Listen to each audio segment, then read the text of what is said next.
The deed felt heavier than it should have, considering it only cost him $1. Nolan Briggs folded the yellowed paper and tucked it into his vest pocket, his calloused fingers brushing against the worn fabric. The clerk at the land office had looked at him like he'd lost his mind when he'd signed the papers. Maybe he had. A man pushing 35, buying a ranch nobody wanted for the price of a cheap whiskey. It didn't speak well of his judgment. But what else did he have left to lose? The wagon wheels creaked as his old mare, Buttercup, pulled them along the rutted trail. Each jolt sent pain through his back, reminding him of too many years breaking horses and mending fences. The landscape stretched out before him, endless and unforgiving sagebrush and dust, punctuated by the occasional twisted juniper. The kind of land that broke men's spirits before it broke their bodies. "Almost there, girl," he murmured to the horse, though he wasn't sure if he was reassuring her or himself. The sun hung low on the horizon, painting the sky in shades of rust and purple. According to the directions, the ranch should be just beyond the next ridge. The Double Cross Ranch, they'd called it. Previous owner had abandoned it 2 years ago, left in the middle of the night without explanation. Some said it was cursed. Others whispered about troubles with the local cattle baron, Jeremiah Boone. Nolan didn't believe in curses. As for trouble with powerful men, well, he'd dealt with that before. It was the other kind of trouble, the kind that came from inside a man's own home, that had driven him here. Margaret's face flashed in his mind, pretty and cold as porcelain. The way she'd looked at him when the doctor delivered the news. "What kind of man can't give his wife children?" she'd said, packing her things. "What kind of husband are you?" The kind that was now alone, apparently. The ranch came into view as they crested the hill, and Nolan pulled back on the reins. It was worse than he'd imagined. The main house listed to one side, its roof partially caved in. The barn door hung askew on rusted hinges. Fences lay in scattered pieces like broken teeth. But the well looked intact, and the stable appeared solid enough. A man could work with that. He unhitched Buttercup and led her to the stable, figuring he'd bed her down before exploring the house. The door protested as he pushed it open, hinges screaming like something in pain. Inside, the air was thick with the smell of old hay and something else, something that didn't belong. Fresh rope hung from one of the beams, still supple, not weathered like everything else. His hand went instinctively to the colt at his hip. "Hello?" His voice echoed in the dusty space. "Anyone here?" Silence. But as his eyes adjusted to the dim light, he noticed other signs. Empty food tins tucked behind a hay bale, too clean to have been there long, a water bucket, half full, fresh straw spread in one of the stalls, arranged like a crude bed. Someone had been living here, recently. Nolan moved deeper into the stable, his boots making soft sounds on the packed earth. That's when he heard it, a sharp intake of breath, quickly stifled. He froze. "I know you're there," he said, keeping his voice steady. "I'm not looking for trouble. This is my property now. Bought it fair and square." Nothing for a moment. Then, from the far stall, movement. A figure emerged slowly, hands visible but trembling. It was a girl. No, a young woman, though she couldn't have been more than 20.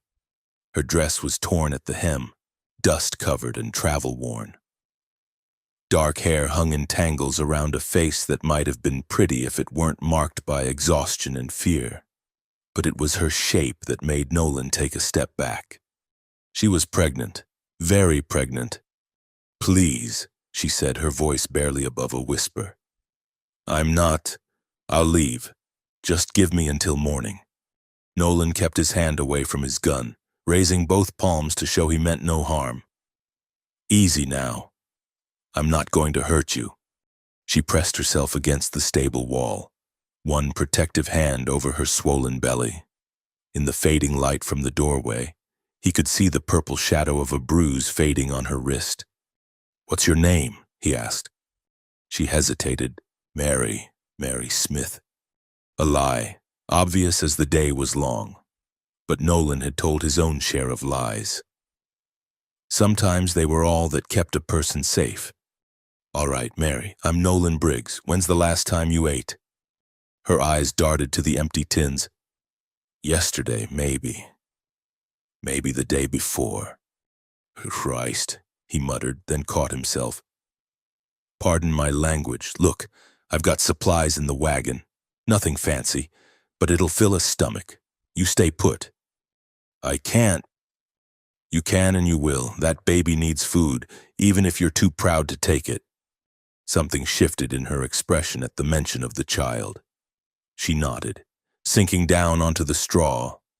Nolan fetched his supplies: salt pork, hardtack, a few precious apples he'd bought in town. He had a fire going in the stable yard within minutes, using an old metal bucket as a makeshift stove. The girl, Mary, he reminded himself, watched from the doorway, swaying slightly on her feet. "Sit," he ordered, pointing to an overturned crate. "Before you fall over." She obeyed, moving carefully, one hand supporting her back. Up close, he could see she was younger than he'd first thought. 17, maybe 18. Too young to be alone and pregnant in the middle of nowhere. "How long have you been here?" he asked, slicing the salt pork. 3 days, maybe 4. I lose track." "And before that?" She looked away. "Does it matter?" "Suppose not." He handed her a plate, such as it was, hardtack soaked in pork grease, a slice of apple. She fell on it like she hadn't seen food in a week. Maybe she hadn't. While she ate, Nolan studied her without seeming to. Good quality dress beneath the dirt and tears. Soft hands that had never known hard labor. The kind of bearing that spoke of education, proper upbringing. This wasn't some farmer's daughter who'd gotten in trouble with a local boy. "They'll come looking," she said suddenly, as if reading his thoughts. "You should know that. They'll come. And they won't care that you bought this place." "Who's they?" She shook her head. "Please, the less you know, the less I can prepare for. Listen, Miss Mary. I've been in my share of scrapes. Can't help if I don't know what's coming." She set down the plate, wrapping her arms around herself despite the evening warmth. "My father is someone important. Someone who doesn't like scandals. And the baby's father," her voice cracked, "he's even more important. They want me to disappear. The baby, too. He'd disappear permanent-like." The silence was answer enough. Nolan felt the familiar tightness in his chest. The same feeling he'd had the day he'd stood up to his own father, all those years ago.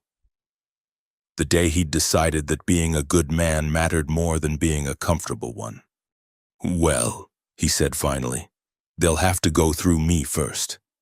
She looked at him then, really looked at him. "You don't even know me, so why would you?" "Because a man who'd turn out a pregnant woman to face whatever's chasing her isn't much of a man at all. You'll stay here tonight, tomorrow. We'll figure out something better." "I can't pay you." "Didn't ask you to." She was quiet for a long moment, then so soft he almost missed it. "My name's not Mary. I didn't figure it was. It's Ivy Boone." The name hit him like a physical blow. Boone, as in Jeremiah Boone, who owned half the county and had a reputation for crushing anyone who crossed him. A man who'd started more than one range war and always came out on top. "Your father is probably having every man in 3 counties looking for me." She touched her belly again. "He'd rather see me dead than have this shame on his name." "And the father? He's got even more to lose." Nolan ran a hand through his hair, suddenly understanding why this ranch had sold for $1. It wasn't cursed, it was bait. Someone knew she'd been hiding here. Someone was hoping to draw her out.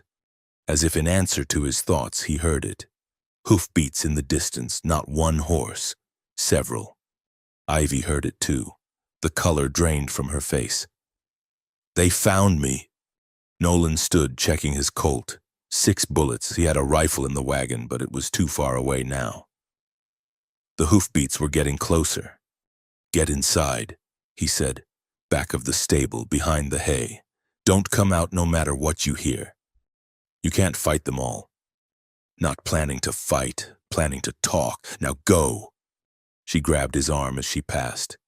My father's foreman, Cyrus Thorne, he won't just talk. He's killed men for less than this. And then I guess we'll see who's faster. She disappeared into the shadows of the stable just as the riders crested the hill. 5 men, armed and dangerous-looking in the dying light. Nolan stepped out to meet them, hands visible but ready. Sometimes a man found his courage in the strangest moments.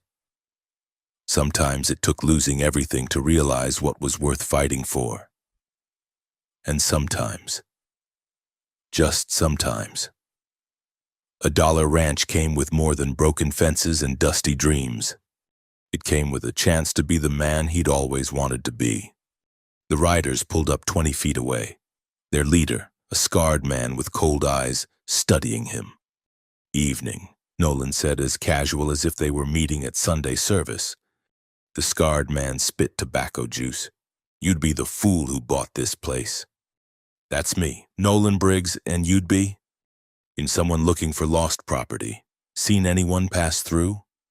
Just bought the place today, haven't seen a soul. The man's eyes narrowed. That's so. Because someone's been living in that stable. Recent like. Drifters, maybe, like I said, just got here. One of the other riders spoke up. Cyrus, we should check. So this was Cyrus Thorne, the killer. We'll check, Cyrus agreed. Boys, have a look around. The man won't mind, will you? It wasn't a question. Nolan's mind raced. 5 men, all armed. Ivy hidden in the stable, heavily pregnant. No good options. Actually, Nolan said, I do mind. This is private property. You want to search it. Come back with the sheriff and a warrant. Cyrus laughed, an ugly sound. Sheriff works for Mr. Boone. Friend. We are the warrant. Then I guess we have a problem. The tension stretched taut as fence wire. Nolan's hand hovered near his gun. 5 against 1. Bad odds. But he'd faced bad odds before. That's when he heard it. A sound from the stable, a gasp of pain, quickly stifled. Cyrus heard it too. His scarred face split into a grin. Well, well. Looks like our lost property found itself. Stay where you are, Nolan warned. Or what, you'll shoot? 1 gun against 5? Cyrus shook his head. You seem like a sensible man, Briggs. This ain't your fight. Girl's nothing to you. Walk away now, and we'll forget you were ever here.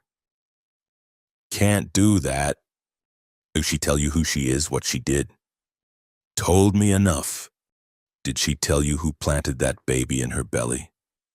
Did she tell you the scandal she's bringing down on 2 important families?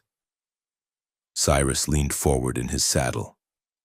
That child's a bastard that nobody wants. Better for everyone if it never draws breath.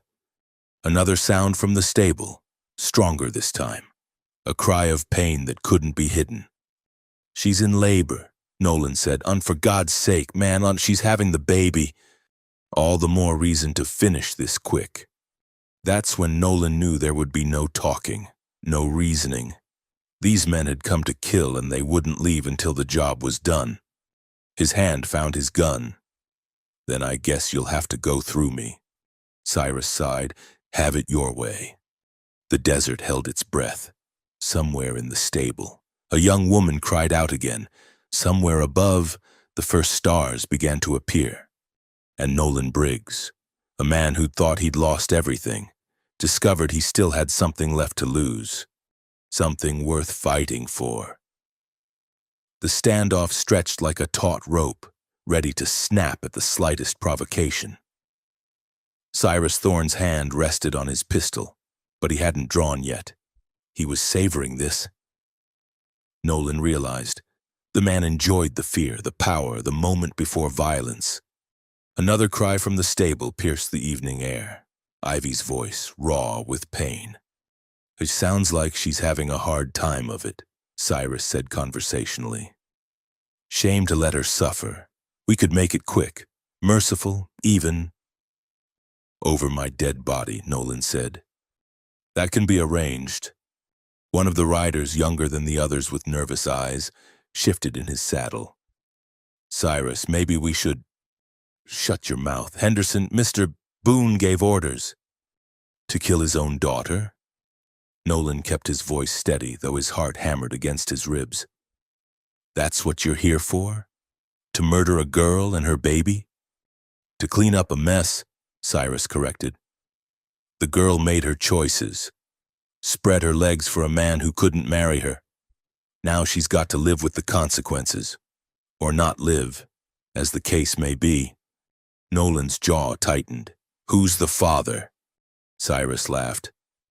"Now that's the question, isn't it? You'd never believe me if I told you.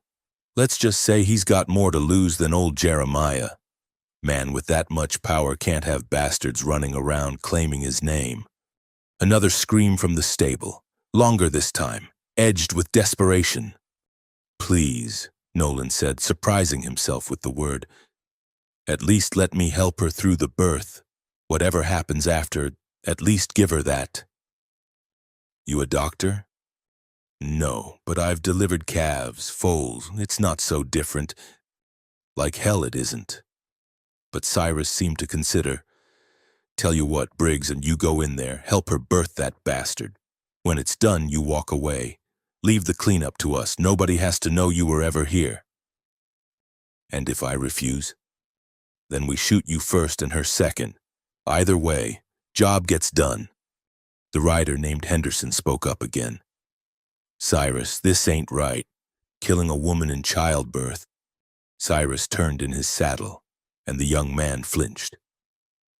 "You got something more to say, boy?" "No, sir."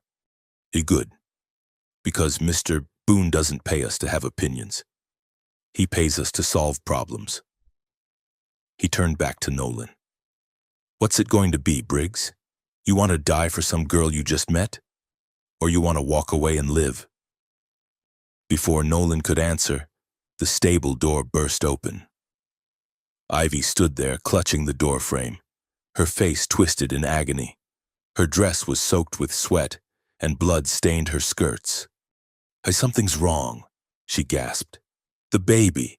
It's not coming right." She saw the riders then, saw Cyrus, and her expression shifted from pain to terror. "No, no, please." Her knees buckled. Nolan moved without thinking, catching her before she hit the ground. She was burning with fever, her whole body trembling. "Please," she whispered, gripping his shirt. "Not my baby, Anna. Please don't let them—" "Shh," Nolan said. "I've got you." He looked up at Cyrus. "She needs help. Real help. There's a midwife in town." "No town," Cyrus said. "No witnesses. And then she'll die." "That's the idea." Ivy moaned, her body convulsing with another contraction. Her fingernails dug into Nolan's arms hard enough to draw blood. "For God's sake," Henderson burst out. "We can't just watch her die like this. It ain't Christian." "Shut up, Henderson." "No, sir, I won't. I signed on to ride for Mr. Boone, not to murder women and babies, and this ain't what I—" The shot was loud in the evening stillness. Henderson toppled from his saddle, a dark stain spreading across his chest. His horse shied away from the body, whinnying in fear. Cyrus holstered his smoking gun. "Anyone else got opinions about what's Christian?" The other three riders sat stone still, faces carefully blank. "Didn't think so." Cyrus looked back at Nolan. "See what happens to men with conscience? Now, You going to help her birth that baby or not? Nolan's mind raced. Henderson's body lay still in the dust, blood pooling beneath him, a man dead for showing mercy. What chance did he have? But Ivy was dying in his arms. He could feel it in the way her breathing came shallow and quick, see it in the glassy sheen of her eyes. "All right," he said, "I'll help her, but I need supplies, clean water, cloths, a knife to cut the cord." "You make do with what you've got."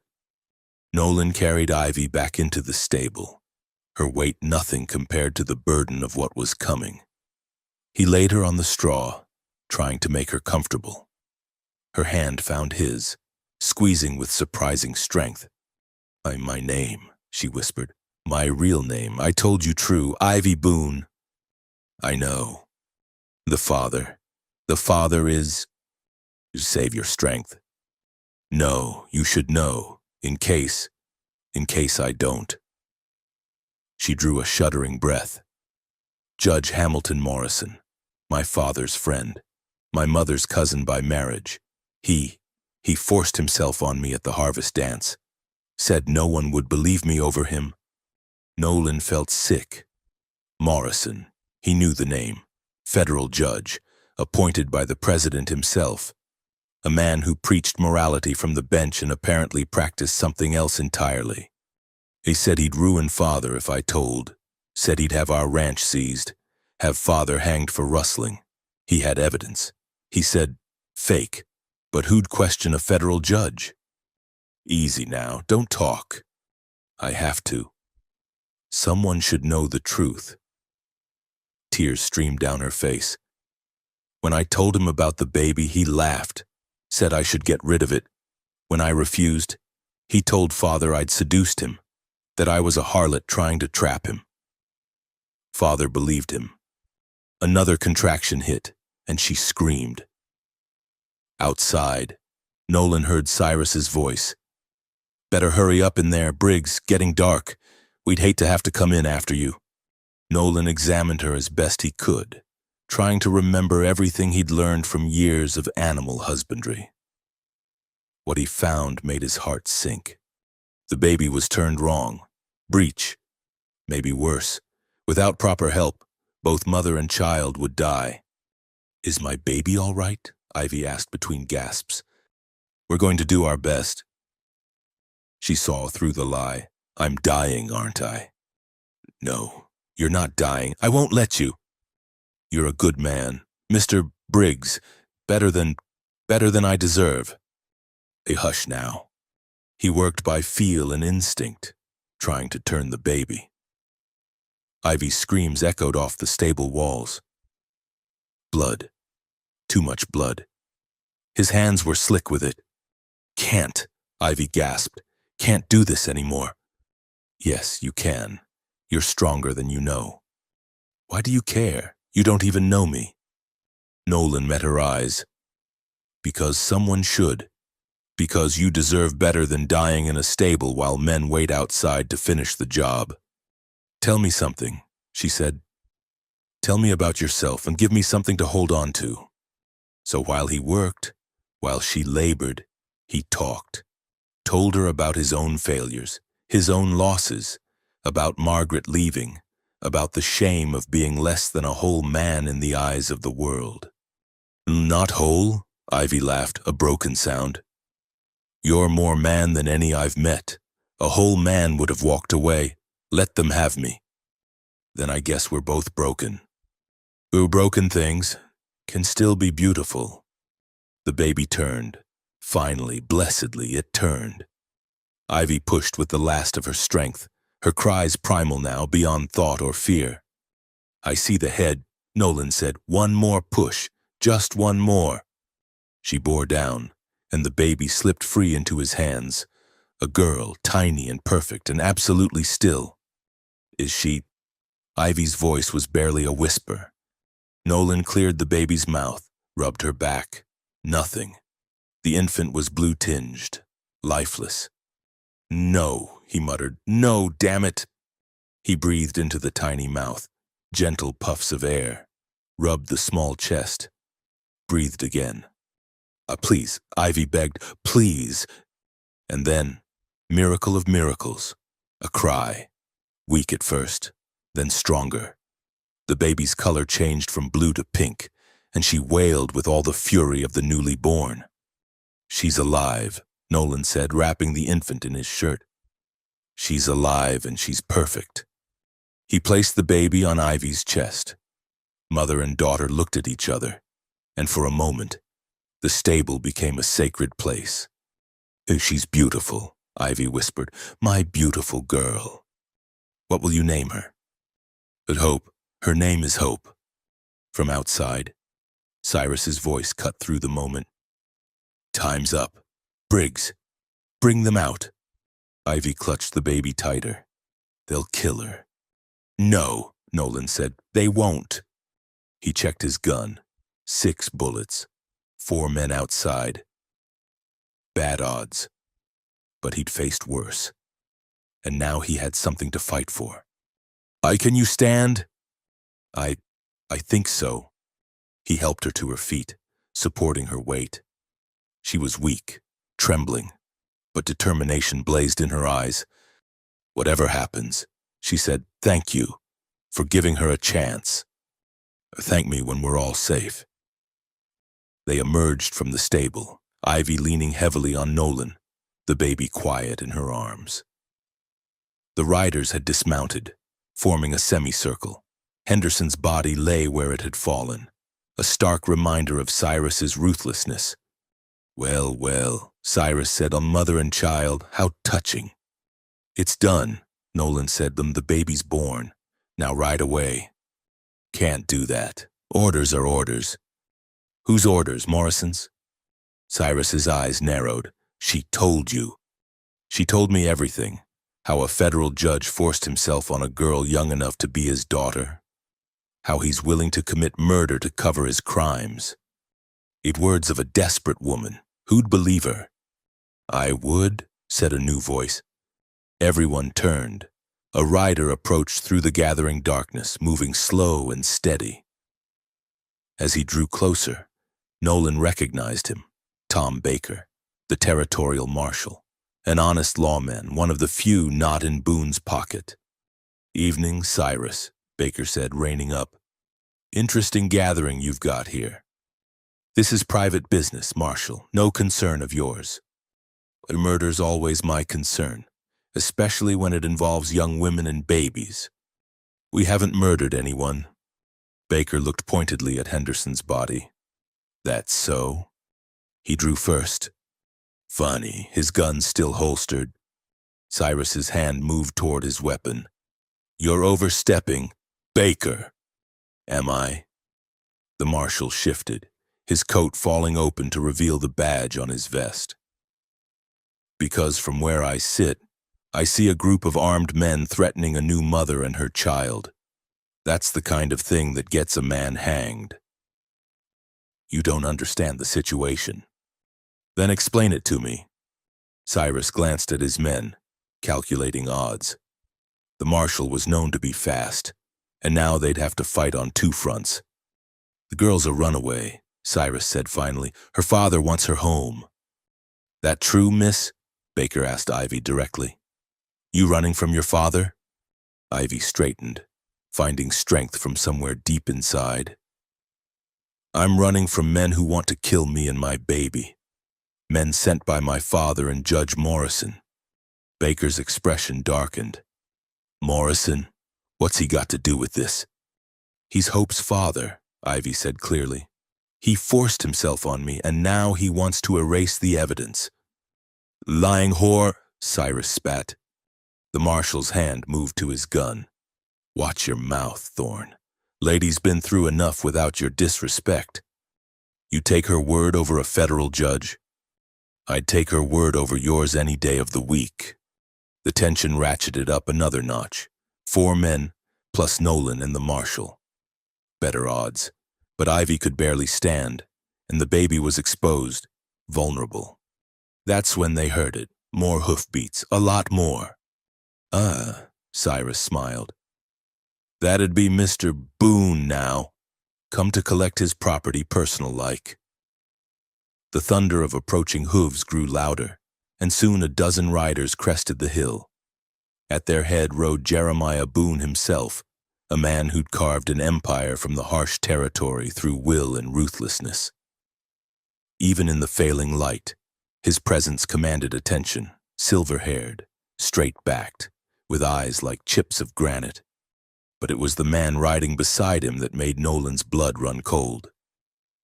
Judge Hamilton Morrison, dressed in his traveling clothes, looked every inch the respectable federal official.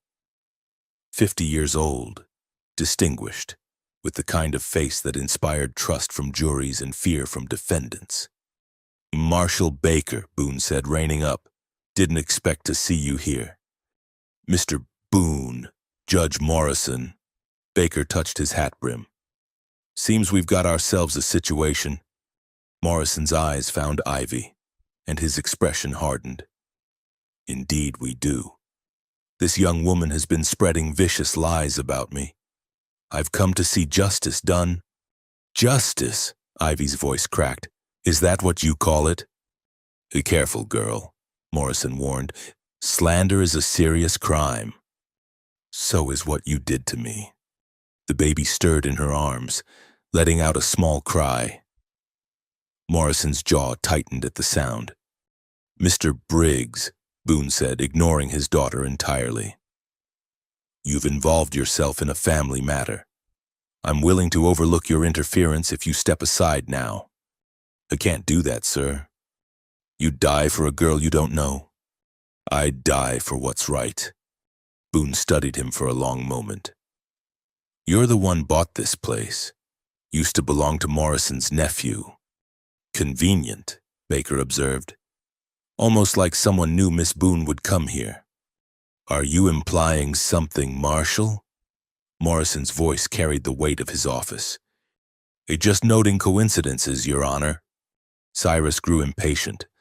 "Enough talk, Mr. Boone. Give the word and we'll finish this." "And I'll arrest every man who draws a gun," Baker said calmly. "That includes you, Cyrus. 1 marshal against 15 men. 1 marshal upholding the law. You kill me, and every lawman in the territory will hunt you down." "That what you want, Mr. Boone? To spend the rest of your life running?" Boone's expression remained stone. "My daughter has shamed our family when she's no longer my concern." "Father, please." Tears ran down Ivy's face. "I know you're angry, but hope. Your granddaughter, she's innocent." "There is no granddaughter. There's only a bastard that shouldn't exist." "The harsh words from a grandfather," Baker said. "I have no granddaughter." Boone repeated, "My daughter died the day she chose to become a whore." Ivy flinched as if slapped. Nolan felt her sway and tightened his grip. "She was assaulted," Nolan said loudly. "At the harvest dance, Morrison forced himself on her." "Lies," Morrison said smoothly. "The girl pursued me relentlessly. When I rebuffed her advances, she concocted this story. It's a common tale, a young woman trying to trap a man of means." "You bastard," Ivy whispered. "See?" Morrison gestured. "Such language from a supposed victim. Marshal, I demand you arrest this woman for slander and attempted extortion." "Interesting," Baker said. "You want me to arrest a woman who just gave birth? Tell me, Your Honor, why are you here? Why would a federal judge ride out to a nowhere ranch over a case of supposed slander?" Morrison's composure cracked slightly. "To protect my reputation." "By having her killed?" "Nobody said anything about killing," Boone interjected. "We're here to bring my daughter home." "Against her will?" "She's not in her right mind. The birth has made her hysterical." "I'm not hysterical," Ivy said, finding her voice. "I'm telling the truth. Hamilton Morrison attacked me in the garden during the dance. He put his hand over my mouth so no one would hear me scream. He said I'd been tempting him all evening, that it was my fault for wearing Mother's pearl necklace." "Delusions," Morrison said, but sweat beaded on his forehead. He smelled of whiskey and cigars. He had a fresh cut on his left hand from opening a champagne bottle. Is it still there, Judge? The scar? Morrison's left hand clenched involuntarily. When I told him I was with child, he gave me money to take care of it. When I refused, he told father I'd seduced him. Enough, Boone roared. I won't listen to these lies.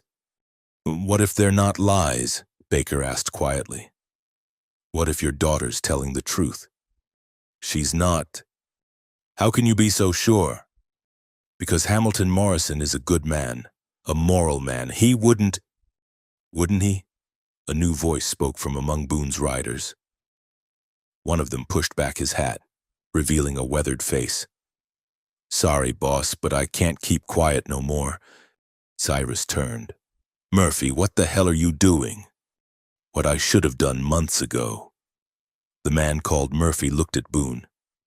I was working security at the harvest dance. Mr. Boone, I saw the judge follow your daughter into the garden, saw him come back with scratches on his face, his shirt untucked, and I saw your girl stumble out later, her dress torn, crying. You're fired, Boone said coldly. Expected as much. Murphy dismounted, moving to stand with Baker. But I'll testify to what I saw if it comes to that. Your word against a federal judge. Morrison laughed, but it sounded forced. No one will believe you. Maybe not, Baker said, but they might believe this. He pulled a paper from his coat. Affidavit from Mrs. Sarah Morrison, your wife, Judge. Morrison went white. What? She came to my office last week. Said her conscience wouldn't let her stay quiet. Seems you confessed to her when you were drunk. Begged her forgiveness. She's prepared to testify. She wouldn't dare. Woman scorned and all that, Baker said mildly. Turns out she's tired of your wandering hands. Miss Boone wasn't the first, was she? The night had grown full dark now, torches flickering in the wind. Hope began to cry in earnest, the sound piercing in the tense silence. None of this matters, Cyrus said. Mr. Boone gave orders. Stand down, Cyrus, Boone said quietly. Sir? I said stand down. The old man seemed to age 10 years in that moment. Is it true, Hamilton? Did you force yourself on my daughter? Jeremiah, you can't believe. Answer me. Morrison straightened, trying to reclaim his authority. Even if something happened, it was consensual. The girl was willing. She was 17, Nolan said, and you were a guest in her father's house. These things happen. Boone dismounted slowly, like a man in a dream. He walked to where Ivy stood, looking at her properly for the first time. I called you a liar, he said. Called you worse. I chose to believe him over my own blood. Father! Let me see her. The baby. Ivy hesitated, then held out hope. Boone took his granddaughter with careful hands, studying the tiny face. She has your mother's nose, he said wonderingly, and her chin. I named her Hope. Your mother would have liked that. He handed the baby back, then turned to Morrison. You destroyed my daughter. You made me turn against my own child. Jeremiah, be reasonable. Boone's fist connected with Morrison's jaw, sending the judge tumbling from his horse. That's for Ivy. He kicked the fallen man in the ribs. That's for making me a fool. Mr. Boone, Baker warned, that's enough. Boone stepped back, breathing hard. Arrest him, Marshal. I'll testify too. You can't, Morrison gasped from the ground. I'm a federal judge. Not for long, Baker said, producing shackles. Hamilton Morrison, you're under arrest for assault and conspiracy to commit murder. This is ridiculous, Cyrus, do something. But Cyrus had seen which way the wind was blowing. He raised his hands. I just follow orders, Judge, and Mr. Boone signs my paycheck. As Baker hauled Morrison to his feet, Ivy swayed. The blood loss, the trauma, everything caught up with her at once. Nolan caught her as she fell, Hope still secure in her arms. "We need to get her inside," he said. "She's lost too much blood." Murphy," Boone barked. "You were a medic in the war, weren't you?" "Yes, sir." "Then help my daughter." They carried Ivy into the stable, Murphy taking charge with the efficiency of battlefield experience. He examined her quickly, his face grave. "She's torn up bad inside," he said. "Needs proper doctoring." "Town's too far," Nolan said. "She won't make it." "Then we do what we can here." Murphy started issuing orders. "Need hot water, clean cloth, whiskey for sterilizing, and someone who can stitch neat." "I can," one of Boone's men volunteered. "Used to be a tailor." The next hour passed in a blur of activity. Ivy drifted in and out of consciousness while Murphy worked. Nolan held Hope, the baby surprisingly calm in his arms. Boone paced like a caged animal, barking at anyone who moved too slowly. "Will she live?" he asked Murphy for the 10th time. "If infection doesn't set in, if the bleeding stops, if she's strong enough." Murphy wiped his bloody hands. "Lot of ifs." Outside, Baker had Morrison secured to a horse, ready for transport to jail. The judge had stopped protesting, seeming to shrink into himself as the reality of his situation sank in. "Judge Morrison," Baker called out. "Anything you want to say for the record?" Morrison looked at the stable where his daughter lay fighting for her life. Tell her the child will be provided for. I'll sign whatever papers necessary." "A bit late for fatherly concern," Baker observed. "I never meant for it to go this far. Men like you never do." As Baker rode off with his prisoner, Cyrus approached Boone. "What do you want us to do, boss?" "Go home," Boone said tiredly. "All of you, except Murphy." "What about him?" Cyrus nodded toward Nolan. "He pulled a gun on us. He protected my daughter when I wouldn't. Man like that." Boone extended his hand to Nolan. "I owe you a debt. I didn't do it for you." "I know, that's why the debt stands." Boone looked at Hope, asleep in Nolan's arms. "You any good with children?" "Never had the chance to find out." "You're doing fine." Boone sighed. "I need someone here, someone to watch over them while Ivy recovers. The ranch is yours free and clear, but I'll pay you wages too. Keep them safe." "They'll be safe." "I believe you." Boone started to leave, then turned back. "I was wrong. About Ivy. About everything. Man gets so caught up in pride, in reputation. He forgets what matters. She's your daughter. She'll forgive you. Maybe, in time." Boone mounted his horse. "Take care of them, Briggs. They're all I've got left." As the riders disappeared into the night, Nolan stood alone with a baby in his arms and an unconscious woman he'd known less than a day.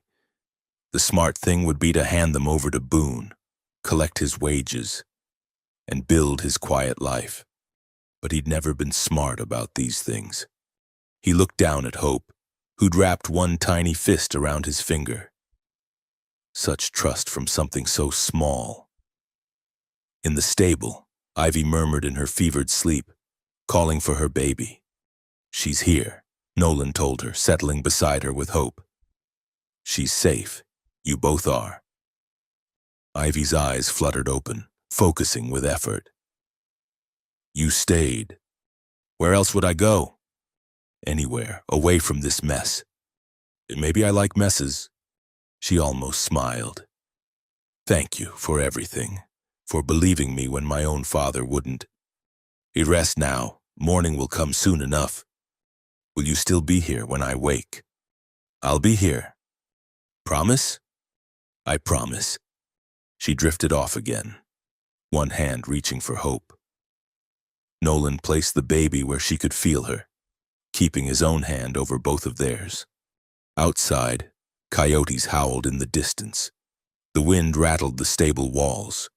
But inside, for now, they were safe. A broken man, a wounded woman, and a baby named Hope. It wasn't the life he'd planned when he'd bought a ranch for $1. But maybe, just maybe, it was the life he was meant to have. The next 3 days passed in a blur of fever and fear. Ivy burned hot as a branding iron, thrashing in delirium while Nolan and Murphy took turns cooling her with wet cloths and spooning water between her cracked lips. Hope cried constantly, hungry for milk her mother couldn't provide. "She needs a wet nurse," Murphy said on the second night, exhaustion etched in every line of his face. "Baby can't survive on sugar water much longer. Nearest town's a day's ride," Nolan replied, walking the floor with Hope against his shoulder. "Can't leave Ivy. And then the baby dies." "No." The word came out harsher than intended. "There has to be another way." Murphy rubbed his eyes. "Used to be a Mexican family, the Herreras, about 10 miles north. Had a passel of kids. Might be one of the women could help." "Might be?" "Haven't seen them in months. Boone's been pushing out the Mexican settlers, buying their land cheap or running them off. But they might still be there. Worth a try." Nolan looked at Ivy, so still except for the shallow rise and fall of her chest. "Can you manage alone?" "I'd done it before. Go, save the child." Nolan saddled Buttercup in the pre-dawn darkness, Hope wrapped tight against his chest in a makeshift sling. The baby had stopped crying, which worried him more than the noise. She felt too light, too fragile. "Hey, hold on, little one," he murmured as they set off. Just a little longer. The ride seemed endless. Every bump in the trail, every jostle made him fear for the infant. The sun climbed higher, baking the earth and sending up shimmers of heat that turned the landscape into a wavering dream. He almost missed the Herrera place, a small adobe structure nestled in a grove of cottonwoods. Smoke rose from the chimney. Someone was home. "Hola," he called out. "Anyone there? I need help." A woman emerged, middle-aged and wary, a rifle in her hands. Behind her, children peered from the doorway. "What do you want, Anglo?" "Please," Nolan said, unwrapping Hope enough for the woman to see. "The baby needs milk. Her mother's too sick. She'll die without help." The woman's expression softened. She lowered the rifle. "Bring her." Inside the small house, chaos reigned. Children of various ages filled every corner. But the woman, who introduced herself as Rosa Herrera, moved through them like a ship through water. She took Hope with practiced hands, clucking her tongue at the baby's condition. How long since she fed? 2 days, maybe more. "Ay, Dios mío," she called out in rapid Spanish, and a younger woman appeared, a baby of her own on her hip. More Spanish flew between them. Then the younger woman nodded and took Hope. "My daughter-in-law, Elena," Rosa explained. "She has milk enough for 2. Relief nearly buckled Nolan's knees as Hope latched on and began to feed. The baby's color improved almost immediately, her tiny fists kneading as she nursed. "Thank you," he said. "I'll pay whatever." "Hey, keep your money," Rosa bustled about, filling a basket with supplies. "But you tell me, this baby's mother, she is the Boone girl? The one who ran?" "How did you know?" "Everyone knows. My husband, he worked for Boone until the troubles started. Said the old man was like a wounded bear, lashing out at everyone." She paused. "Is it true? About the judge?" "It's true." Rosa spat. "Men of power, they think they can take whatever they want. Good you helped her."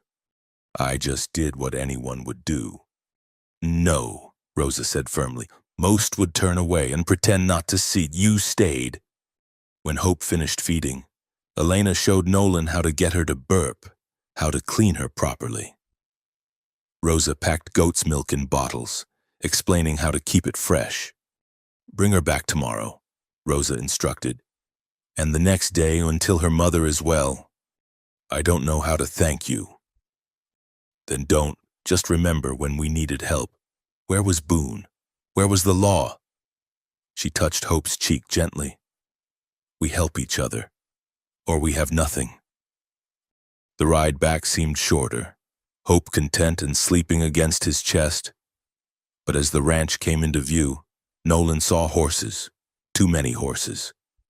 His hand went to his gun. Cyrus Thorne stood on the porch, Murphy on his knees in the dust, hands tied. 3 other men lounged nearby, rifles casual but ready. Well, well, Cyrus called out, the hero returns. Nolan reined up just out of easy rifle range. Thought Boone told you to leave this alone. Boone's gone soft, but Judge Morrison's got friends. Powerful friends who don't like seeing one of their own brought low by some whore's lies. Where's Ivy? Inside, don't worry, we haven't touched her yet. Cyrus smiled. See, we got a proposition. You hand over the baby. We let everyone live. Simple. Go to hell. Expected you'd say that. Cyrus nodded to one of his men who pressed a gun to Murphy's head. How about now? Murphy looked up, blood running from a cut on his forehead. Don't do it, Briggs. They'll kill us all anyway. Shut up. The gunman clubbed Murphy, dropping him to the dirt. Here's what's going to happen. Cyrus continued. You're going to bring that baby here, then you're going to ride away and forget you ever saw any of this. Morrison's friends will make it worth your while, $5,000. Enough to start over anywhere. And if I refuse, then we kill the medic, then you, then we take the baby anyway. The girl. Well, he shrugged. She's no use to anyone anymore. Might as well put her out of her misery. Hope stirred against Nolan's chest, making a small sound. Such a tiny thing to cause so much trouble. But she hadn't asked for any of this. Neither had Ivy. I need to think. Think fast. Sun's getting high. We'd like to finish this before it gets too hot. Nolan's mind raced. 4 men, all armed. Murphy down. Ivy helpless inside. No good options. That's when he saw it. Movement in the stable window. A flash of white. Ivy. Somehow. Impossibly. She was up, moving. He caught a glimpse of her face, pale but determined. She held something, a rifle, probably his own from the wagon. All right, Nolan said loudly. You win. I'll bring the baby. He dismounted slowly, making a show of checking Hope, buying time. As he walked toward the house, he saw Ivy ease the stable door open. She was barefoot, nightgown stained with blood, swaying with each step, but the rifle was steady in her hands. That's far enough, Cyrus said when Nolan was 20 feet away. Put the baby on the ground and back off. She needs to be held. She'll cry. Let her cry. Nolan knelt, pretending to unwrap Hope. From the corner of his eye, he saw Ivy take position behind a water trough. She'd have a clear shot at 2 of the men. But could she do it?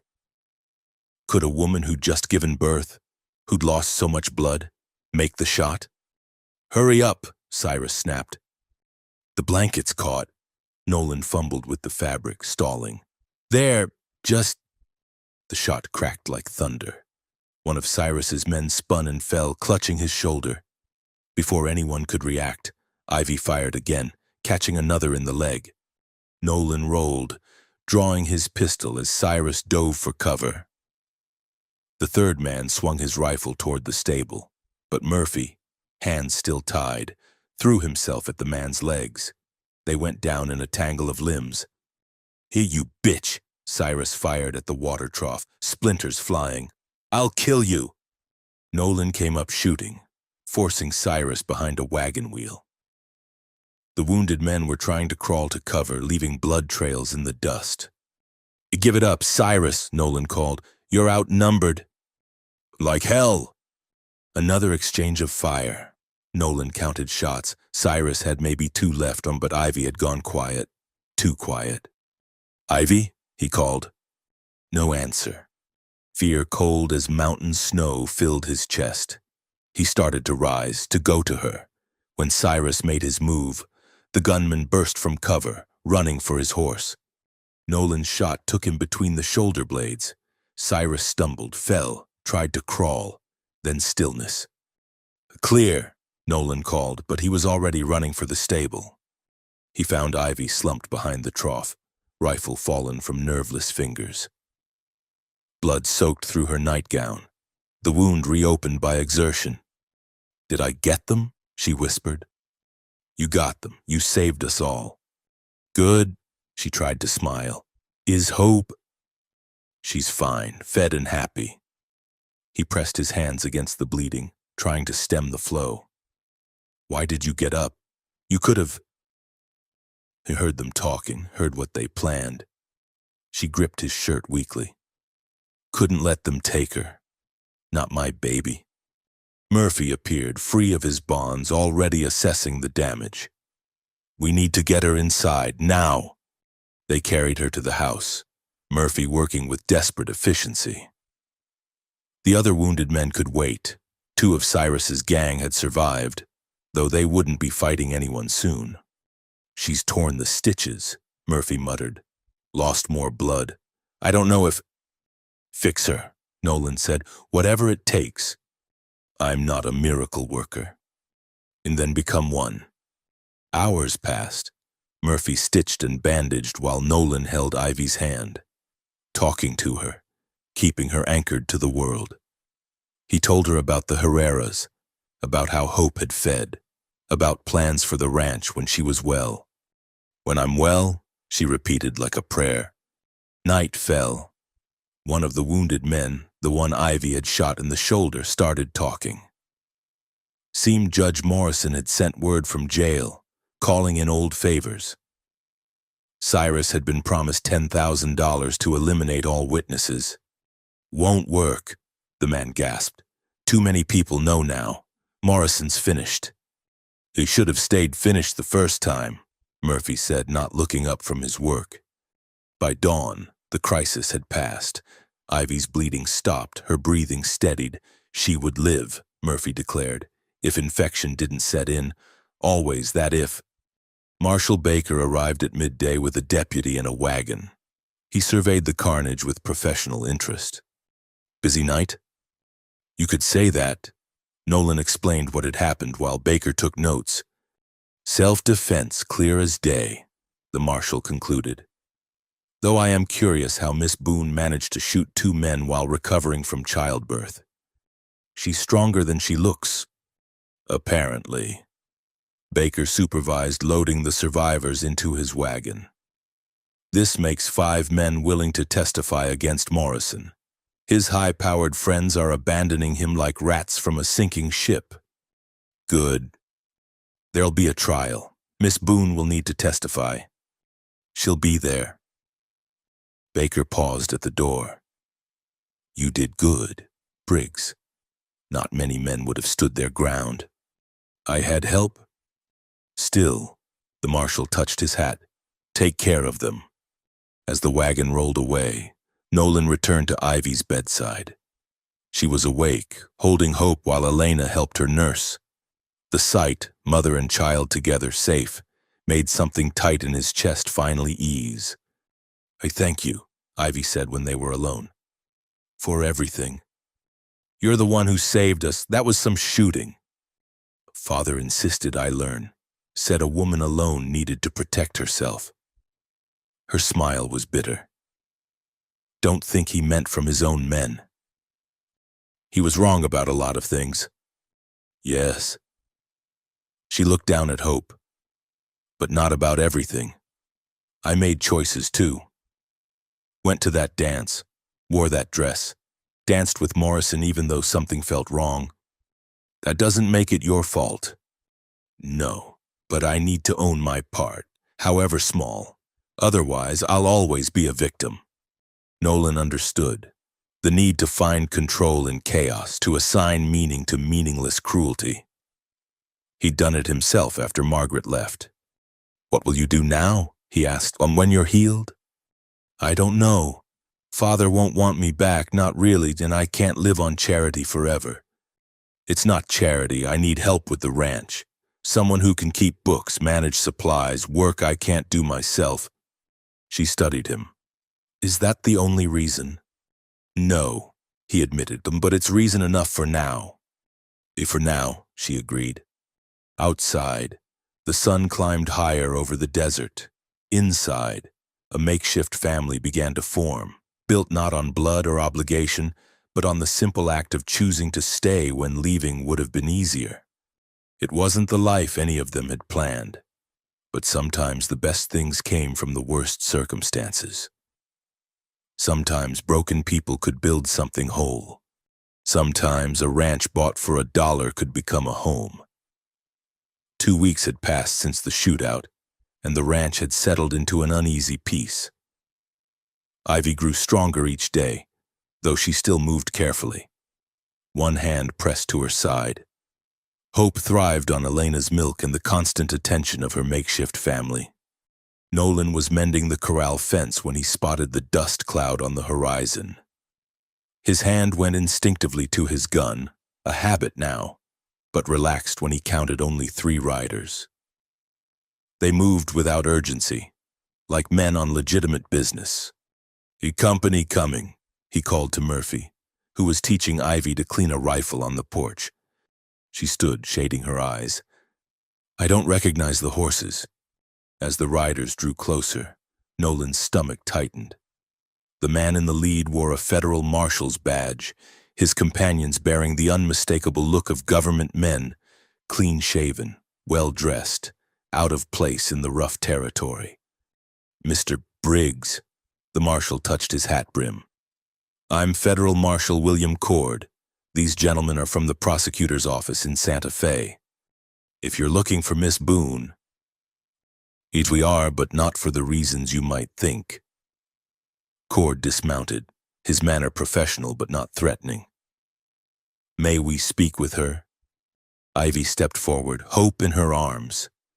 "I'm Ivy Boone." "Miss Boone." Cord removed his hat. "We need to discuss the trial. Judge Morrison's trial." One of the prosecutors, a thin man with spectacles, cleared his throat. "Perhaps we could speak inside.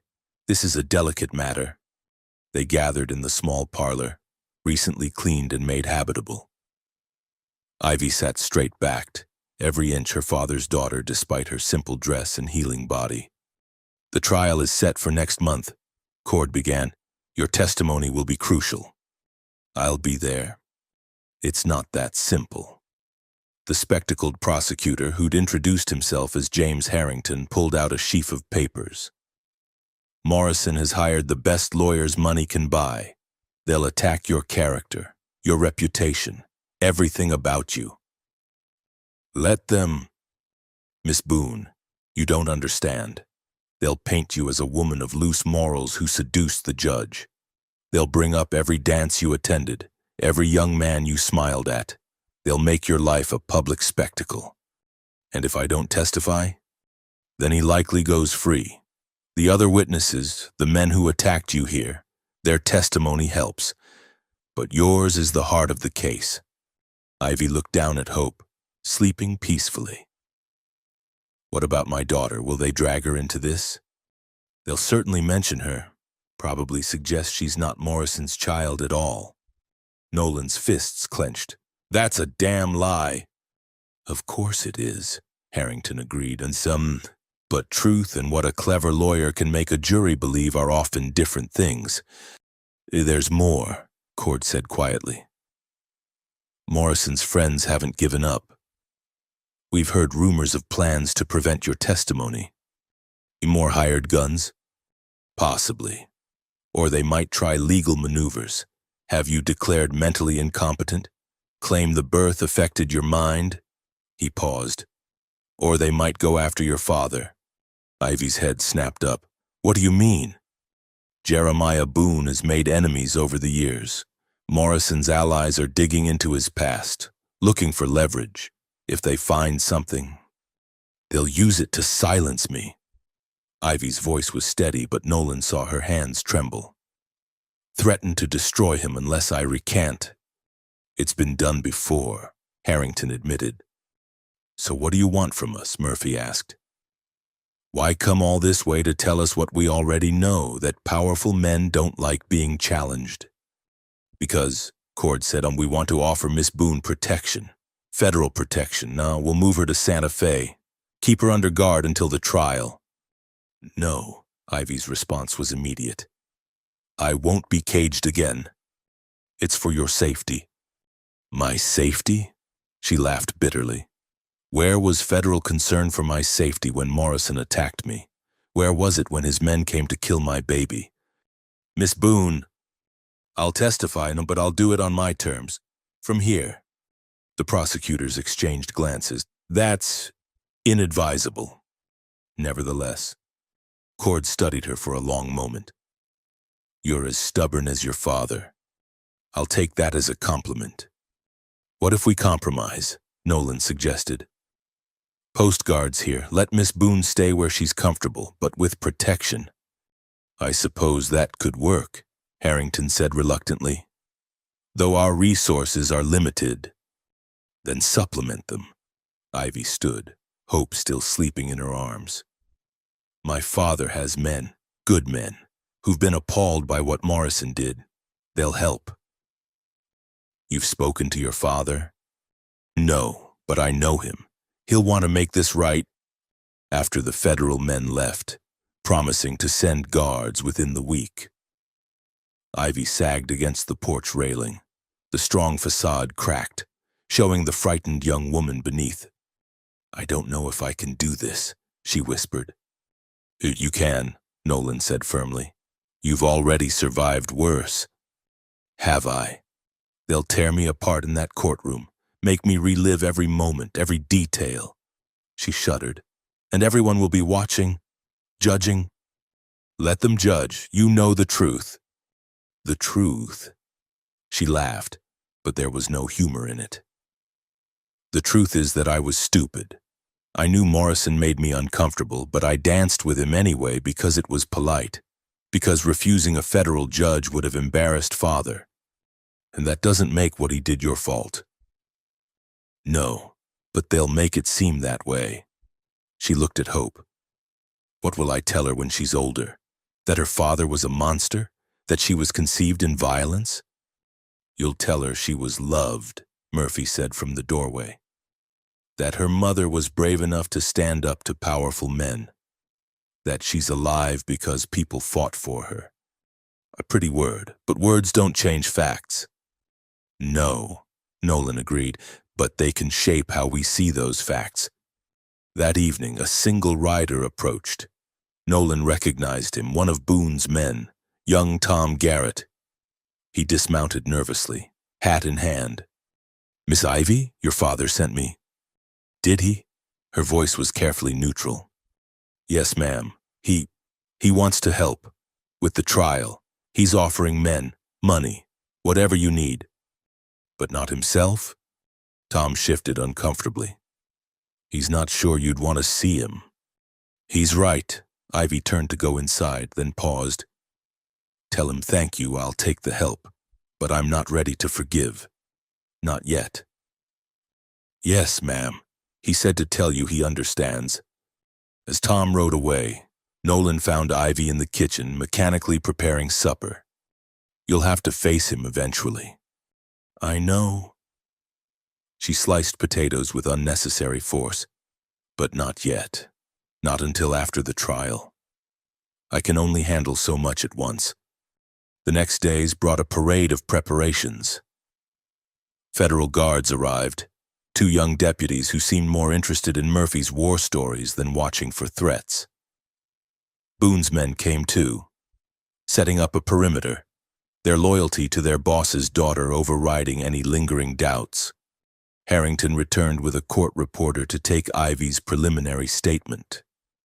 She told her story clearly, without tears, though Nolan saw the cost in her white knuckles and rigid posture. When they asked for details, what Morrison had said, How he'd held her, she answered with clinical detachment. "You're doing very well," Harrington said when they finished. "But in court, the defense will push harder. They'll try to make you emotional, to confuse you. Let them try." But that night, Nolan heard her crying. He found her in Hope's room, formerly a storage closet, now a nursery, rocking her daughter and sobbing quietly. "I'm scared," she admitted when she saw him. "What if I break down? What if I can't find the words?" "Then you take a breath and try again." He sat beside her on the floor. "You're the strongest person I know. Ivy Boone." "I don't feel strong. I feel hollow, like Morrison took something from me that I'll never get back. He took your innocence, your trust, but not your strength, and that's all you—" She leaned against his shoulder, hope between them. "Why are you so good to us, really?" "You know why. Because you're a good man? Because you make me want to be one." She turned to look at him then, something shifting in her eyes. "Nolan." "Not yet," he said gently. "After the trial, when you're healed, when you're sure it's not just gratitude, and if it's not, then we'll see what happens." A commotion outside broke the moment. Shouts, horses, the sound of weapons being drawn. Nolan grabbed his rifle, pushing Ivy behind him. "Stay with Hope." He found chaos in the yard. A dozen riders faced off against the guards, torches making the night bright as day. At their head sat Judge Hamilton Morrison himself, out on bail, dressed in his finest clothes.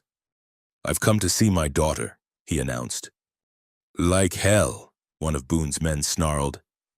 "I have a legal right. That child is my blood." Nolan stepped forward. "You have no rights here, Morrison." "Ah, the noble rancher." Morrison's smile was cold. "Tell me, Briggs, what interest do you have in my family affairs?" "The interest of any decent man in protecting women and children." "From their own father?" "You're no father. You're a criminal awaiting trial." Morrison's composure cracked. "I made one mistake, one moment of weakness. Should I lose everything because of it?" "Yes," Ivy said from the doorway. She held Hope, the baby awake and fussing. "You should lose everything, like I did. Ivy." Morrison's voice changed, became almost pleading. "You don't understand. If you testify, it won't just destroy me. My wife, my legitimate children, they'll all suffer. Is that what you want?" "What I want." Ivy stepped into the light, and Nolan saw Morrison flinch at the sight of her, thin, pale, but unbowed. "I wanted to dance at my first harvest ball without being attacked. I wanted to tell my father the truth without being called a liar. I wanted to carry my child without fearing for our lives. I never meant—" "You never meant to get caught." Ivy's voice cut like a blade. "Look at her, Morrison. Look at your daughter." She held Hope up, and for a moment, Morrison's mask slipped entirely. Nolan saw recognition there, perhaps even regret. Then the judge's face hardened again. "That child is nothing to me."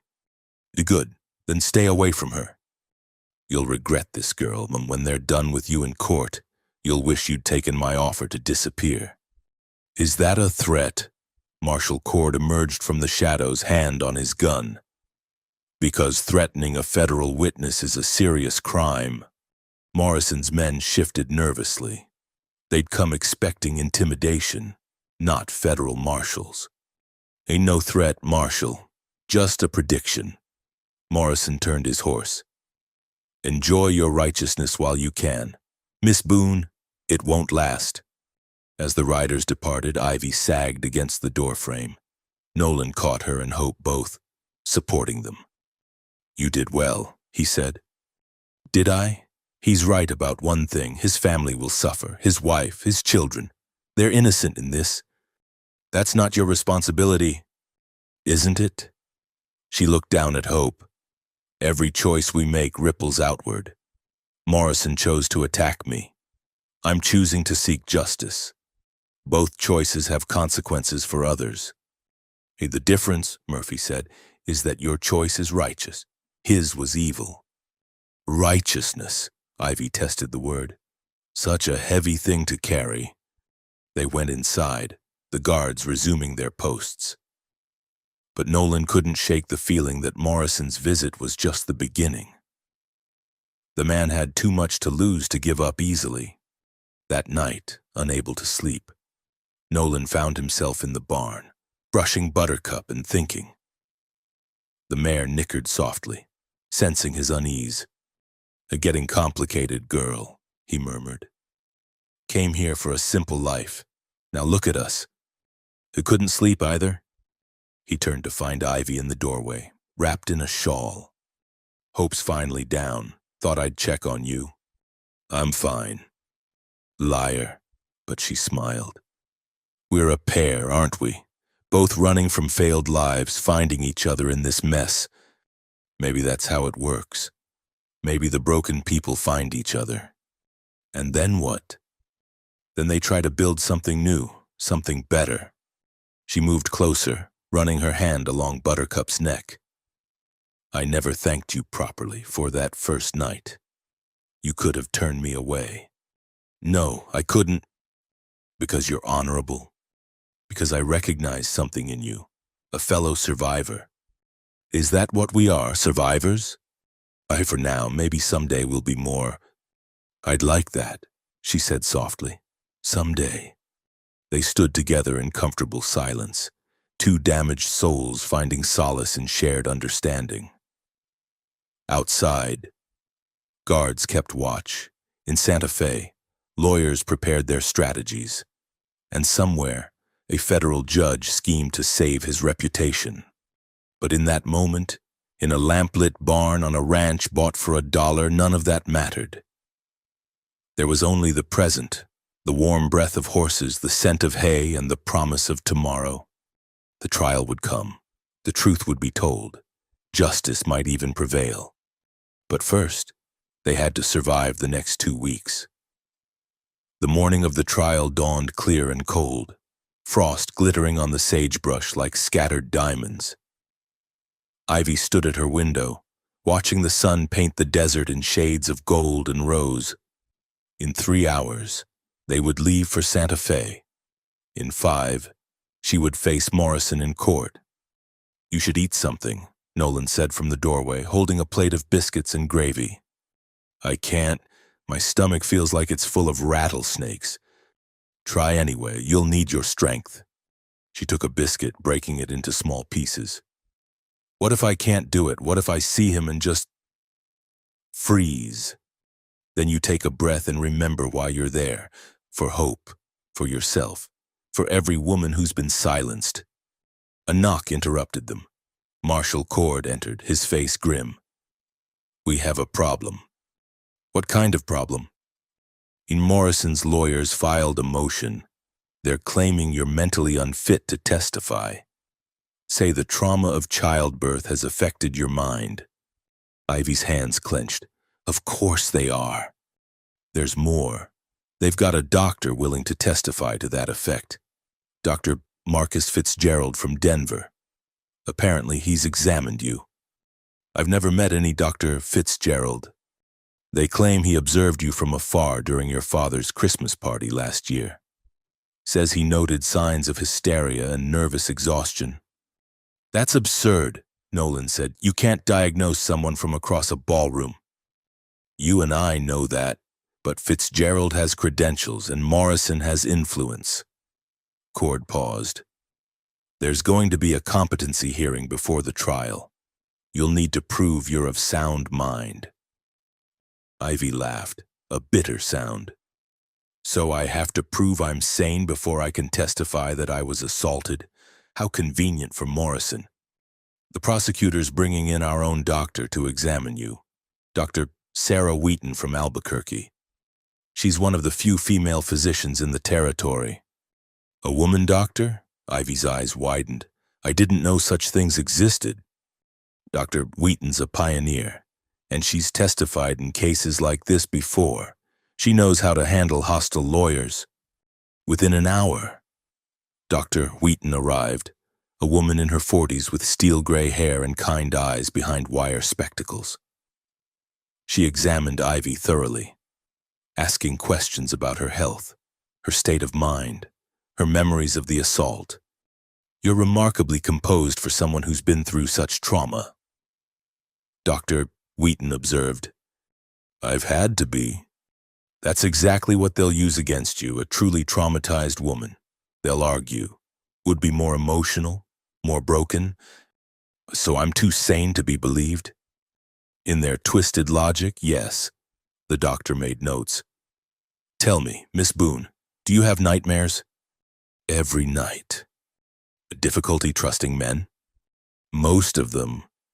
"Moments of panic when touched unexpectedly?" "Yes." "Good. Those are normal responses to trauma. Don't hide them in court.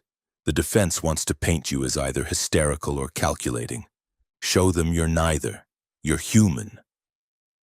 As they prepared to leave, Jeremiah Boone arrived with an escort of his best men. Father and daughter stood facing each other in the yard, neither seeming to know what to say. "Ivy," he began. "Mr. Boone," she replied formally. Pain flashed across his weathered face. "I deserve that. Deserve worse. But I'm here now. My men will see you safely to Santa Fe." "Thank you. I'll be in the courtroom, if you'll allow it." She studied him for a long moment. "It's a public trial. You can sit where you please. That's not what I'm asking." "I know." She adjusted hope in her arms. "I'm not ready to forgive you, Father. Maybe I never will be, but I'm glad you'll be there." It was enough. Boone nodded, blinking rapidly, and turned to organize his men. The ride to Santa Fe took 3 hours, their convoy drawing stairs as it passed. Federal marshals, hired guards, and some of the most dangerous men in the territory, all protecting one young woman and her baby. The courthouse loomed before them, a squat adobe building that seemed to crouch beneath the weight of the law. Crowds had gathered, drawn by scandal and the promise of seeing the mighty brought low.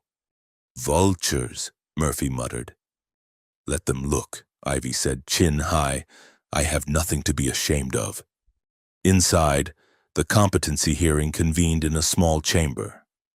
Judge Cornelius Blackwood presiding, brought in from Texas to ensure impartiality. Morrison sat with his lawyers, avoiding Ivy's gaze. She recognized one of them, Theodore Ashton, famous for getting wealthy men acquitted of crimes everyone knew they'd committed. "At this hearing," Judge Blackwood announced, "we'll determine whether Miss Ivy Boone is mentally competent to provide testimony in the matter of Territory versus Morrison." Ashton rose immediately. "Your Honor, we contend that Miss Boone suffers from hysteria brought on by the trauma of unwed motherhood. Her accusations are the delusions of a disturbed mind." "Objection," Prosecutor Harrington countered. "The defense is attempting to try the case before it's begun." "I'll allow some latitude," Blackwood decided, "but keep it relevant to the matter of competency. Mr. Ashton." Dr. Fitzgerald took the stand first, pompous and certain. He spoke of female troubles and nervous exhaustion, using medical terms to dress up prejudice. "In your professional opinion," Ashton asked, "is Miss Boone capable of distinguishing truth from fantasy?" "Highly doubtful. Women in her condition often create elaborate stories to explain their shame." "And what condition is that?" "Unwed motherhood, of course. The shame drives them to madness." Ivy's nails dug into her palms, but she kept her expression neutral. Dr. Wheaton's testimony provided a sharp contrast. She dismantled Fitzgerald's theories with surgical precision, explaining that trauma responses were normal, not signs of madness. "Miss Boone shows remarkable clarity about events," she stated. "Her memories are consistent, detailed, and show none of the confusion associated with delusion." "But surely," Ashton pressed, A woman who shoots men while recovering from childbirth must be somewhat unbalanced? On the contrary, defending oneself and one's child shows strong survival instincts and clear thinking. Finally, Ivy herself was called. She took the stand carefully, hope left in Nolan's capable hands. Ashton approached like a predator stalking wounded prey. Miss Boone, do you often have fantasies? No more than anyone else. But you admit to having them? I imagine everyone does. I once fantasized about being a teacher. Is that madness? Snickers from the gallery. Ashton's face darkened. Let's discuss the night in question. You claim Judge Morrison assaulted you in your father's garden? I don't claim it. It happened. Yet you told no one for weeks. I was frightened, ashamed. Morrison threatened my family. Or perhaps nothing happened, and you invented the story later to explain your pregnancy. No. You were at a party, drinking punch, dancing. Perhaps your memories are confused. I had 1 glass of punch. I danced 3 dances before Morrison cornered me. I remember every detail. Every detail, Ashton smiled. Then tell us, what song was the orchestra playing when you went to the garden? Ivy closed her eyes, forcing herself back to that night. The Blue Danube Waltz. They'd just started the 2nd movement. You seem very certain. I am. It was my mother's favorite. She died when I was 12. Hearing it always makes me think of her. I went to the garden too. Her voice caught. To be closer to her memory. Morrison followed me. The courtroom fell silent. Even Ashton seemed momentarily thrown by the raw honesty in her voice. Miss Boone, Judge Blackwood asked gently, do you understand the difference between truth and falsehood? Yes, Your Honor. Do you understand the gravity of the accusations you're making? I understand that my words could destroy a man's career and reputation, but they're still the truth. Do you have any doubt about what happened to you? No, Your Honor, I wish I did. It would be easier to doubt than to know. Blackwood nodded slowly. I've heard enough. This court finds Miss Ivy Boone fully competent to testify. The trial will proceed as scheduled this afternoon. Relief flooded through Ivy, but it was short-lived. The real battle was yet to come. During the lunch recess, she found a quiet corner to nurse hope. Nolan stood guard, keeping the curious at bay. You did well, he said. That was just the beginning. You're ready for this, Ivy. She looked up at him. What if I'm not? What if I break down when I have to describe details? Then you break down, and then you keep going, and that's what courage is. I don't feel courageous. I feel terrified. Good means you understand what you're up against, but you're doing it anyway. Marshal Cord approached. The main courtroom is packed, standing room only. Morrison's wife is here. Ivy's heart sank. Oh, she's sitting with the prosecution. What? Apparently, she's had enough of his behavior. This wasn't his first indiscretion, just his worst. When court reconvened, Ivy took the witness stand again. The larger courtroom felt oppressive, hundreds of eyes upon her. She found Nolan's face in the crowd, drew strength from his steady presence. Harrington led her through her testimony gently but thoroughly. She told everything: the assault, Morrison's threats, her father's rejection, the attempts on her life. Her voice broke when describing the birth, how she'd nearly died bringing hope into the world while men waited outside to kill them both. Did Judge Morrison ever acknowledge paternity? Harrington asked. Yes, the night before this trial he came to the ranch. He called Hope his daughter, then said she meant nothing to him. Objection, Ashton called. Hearsay. Multiple witnesses heard the statement, Harrington countered. We can call them if needed. I'll allow it, Blackwood ruled. The cross-examination was brutal. Ashton attacked from every angle. Her reputation, her choices, her family's conflicts with Morrison over land deals. Isn't it true your father owed Judge Morrison money? I wouldn't know. Father didn't discuss business with me. But if he did owe money, it would provide motive for false accusations, wouldn't it? Objection, Harrington said on speculation. Sustained. Ashton changed tactics. You danced with Judge Morrison that night? One dance. It would have been rude to refuse. Did you flirt with him? No. Smile at him? Politely, as I did with all my father's guests. Some might interpret politeness as encouragement. Some might, they'd be wrong. You wore your mother's pearls? Yes. An expensive necklace for a young woman. Some might say provocative. Ivy's temper finally sparked. Only someone looking for provocation would find it in pearls. I wore them to honor my mother's memory, not to entice men old enough to be my father. Yet here we are. Yes, Ivy said firmly. Here we are. Because Hamilton Morrison couldn't control himself. Because he thought his position made him untouchable. Because when I said no, he didn't listen. You claim you said no? I said no. I said stop. I said please. None of it mattered. Yet you didn't scream? His hand was over my mouth. You didn't fight? He was twice my size. I tried. Not hard enough, apparently. The cruelty of the statement hung in the air. Several women in the gallery gasped. Even Judge Blackwood looked troubled. Mr. Ashton, he warned. But the damage was done. Ivy felt exposed, flayed open for public consumption. Tears ran down her face, but she didn't move to wipe them away.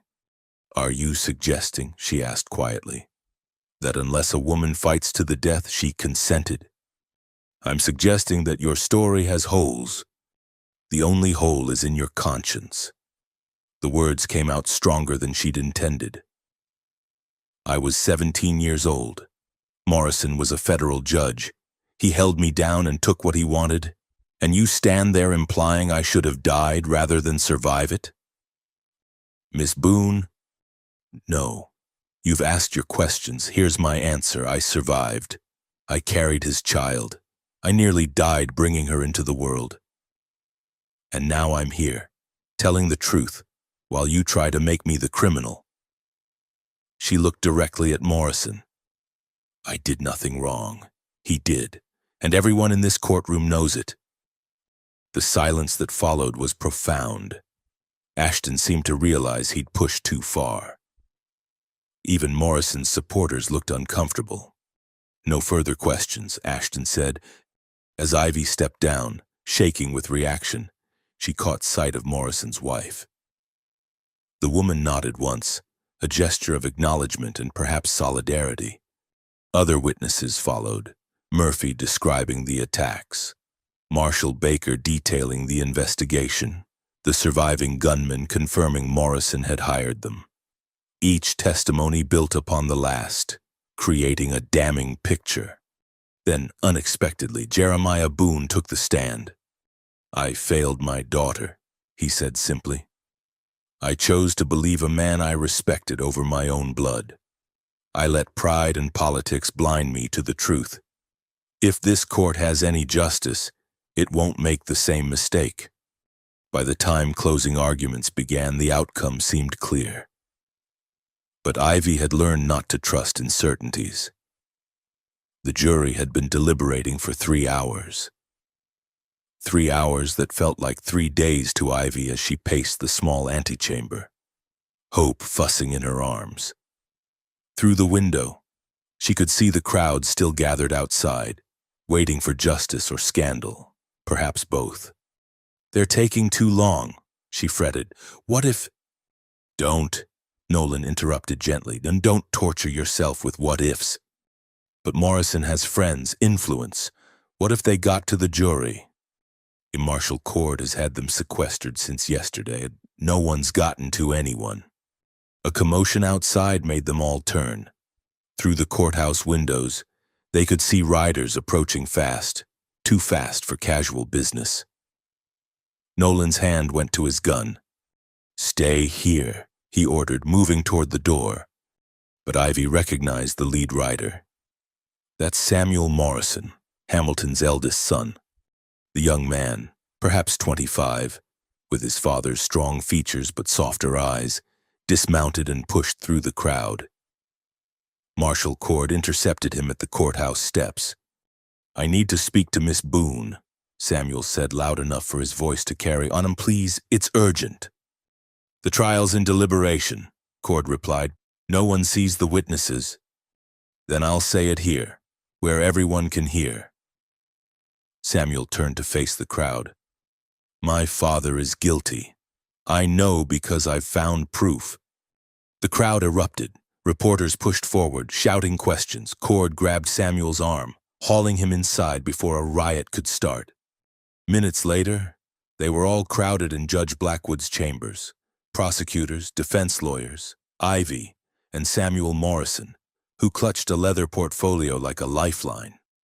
"This is highly irregular," Ashton protested. "The jury is deliberating." "The jury can continue deliberating," Blackwood said sharply. "But if there's new evidence, I need to hear it. Mr. Morrison, explain yourself." Samuel's hands shook as he opened the portfolio. "After Miss Boone's testimony, I went to my father's study. I knew she was telling the truth. My father has always had wandering hands, especially when he drinks." "Samuel," Morrison warned from his seat, "don't do this." "I have to." Samuel pulled out papers. "These are letters between my father and other men of influence. They discuss Miss Boone, the pregnancy, plans to silence her." He handed them to the judge, who read with darkening expression. "This one," Samuel continued, voice breaking, "is dated 2 weeks after the assault. Father writes about the Boone problem and how it needs to be handled delicately. He mentions paying Cyrus Thorne for services rendered." "Those could mean anything," Ashton argued desperately. "This one's clearer." Samuel held up another letter. "Written to Judge Carlton in Denver. Father asks him to recommend a doctor who might declare Miss Boone mentally unfit.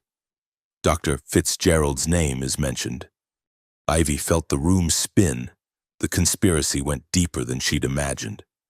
"And this," Samuel's voice dropped to a whisper, "a telegram to an associate in Mexico, arranging passage for packages that need disposing, dated the week Miss Boone gave birth." "My God," Harrington breathed. "He was planning to traffic them across the border." "Hey, Samuel, please." Morrison's commanding presence had crumbled. "You're destroying our family." "No, Father, you destroyed it. I'm trying to save what's left of our honor." Samuel turned to Ivy. "I'm sorry for everything, for not speaking up sooner, for letting him terrorize you." "Why now?" Ivy asked quietly. "Why come forward now?" "Because I have a sister, 13 years old. And when I looked at her this morning, I realized it could have been her. In a few years, at some party, with some other powerful man who thinks he's untouchable." His voice cracked. "I couldn't live with that possibility." Judge Blackwood was already writing. "Bailiff, recall the jury. They need to hear this." "Your Honor," Ashton protested, "this is prejudicial. This is evidence of conspiracy and attempted murder. Mr. Ashton, sit down." As they filed back into the courtroom, Ivy caught Samuel's arm. "This took courage." "It took too long," he replied. "But my mother said..." "She said you were brave enough to speak the truth. The least I could do was support it." The jury, looking confused and curious, filed back in. Blackwood explained the situation, then allowed Samuel to present his evidence. The letters were damning, each one another nail in Morrison's coffin. "The defense may cross-examine," Blackwood said when Samuel finished. Ashton stood slowly, clearly grasping for strategy. Mr. Morrison, you're betraying your father. I'm telling the truth. You could be disinherited, cut off from the family fortune. I'd rather be poor with a clean conscience than rich with blood on my hands. And these letters could be forgeries. They're in my father's hand, his personal stationery, his seal. Samuel met Ashton's gaze steadily. Would you like me to provide samples for comparison? Ashton sat down, defeated. The jury retired again, but not for long. Within 30 minutes, they were back. Have you reached a verdict? Blackwood asked. We have, Your Honor. The foreman, a weathered rancher, stood. On the charge of assault, we find the defendant, Hamilton Morrison, guilty. Ivy sagged against Nolan, relief making her knees weak. On the charge of conspiracy to commit murder, we find the defendant guilty. On the charge of corruption of office, we find the defendant guilty. The litany continued, guilty on all counts. Morrison sat frozen as if unable to comprehend his fall. Hamilton Morrison, Judge Blackwood intoned, you are hereby sentenced to 25 years in the territorial prison. Your judgeship is revoked. Your properties will be seized to pay restitution to your victim. And may God have mercy on your soul, because this court has none. The gavel fell with finality. Chaos erupted. Reporters rushed for the doors, eager to spread the news. Morrison was led away in shackles, looking suddenly old and frail. His wife approached Ivy in the confusion. I'm sorry, Mrs. Morrison said simply. I should have stopped him years ago. You couldn't have known. I knew. Every woman in his orbit knew to be careful. We protected ourselves and left others vulnerable. She touched Hope's tiny hand. I'll ensure she's provided for. It's the least I can do. Outside, the crowd had grown. As Ivy emerged, a cheer went up, not universal but strong. Women reached out to touch her hand, to offer blessings. Men tipped their hats respectfully. Hey, you did it, someone called out. You brought him down. But Ivy felt no triumph, only exhaustion. She'd won, but at such cost. Her reputation was in tatters, her family name forever linked to scandal, and Hope would grow up knowing her father was a monster. Let's go home, she said to Nolan. But leaving proved difficult. Jeremiah Boone stood by their wagon, hat in hand. Father and daughter faced each other in the afternoon sun. I'm proud of you, he said roughly. Your mother would be too. Don't, Ivy's voice was sharp. Don't invoke her now. She would have believed me from the start. You're right. She would have. He cleared his throat. I've been a fool, Ivy. A prideful, stubborn fool. I don't expect forgiveness, but I hope. Someday, you might let me know my granddaughter. Ivy studied him for a long moment, the powerful Jeremiah Boone, brought low by his own blindness. Maybe. Someday. But not yet. I understand. He produced an envelope. This is for you. The deed to the northern pastures. Good grazing land. And there's money in the bank in your name. For Hope's education. I don't want your money. It's not mine. It's yours. Your mother's dowry that I've been holding. She'd want you to have it. Ivy took the envelope reluctantly. This doesn't fix things between us. I know, but it's a start. He turned to Nolan. Take care of them. I will. As they rode out of Santa Fe, their smaller convoy quiet after the morning's chaos, Ivy finally allowed herself to cry. Not the desperate tears of fear or pain, but the cleansing tears of release. It's over, she whispered. This part is, Nolan agreed. Now comes the rest. The rest? Living, healing, building something new. They reached the ranch as the sun set, painting the sky in brilliant oranges and purples. The place looked different somehow. Still rough, still needing work, but no longer a hideout. Now it was a home. Murphy met them at the door. Heard the news already. Telegraph's been burning up. Morrison guilty on all counts. How? Samuel Morrison stopped at the telegraph office. Wanted the truth spread fast and wide. Murphy grinned. Also said to tell you he's studying law. Plans to be the kind of judge his father should have been.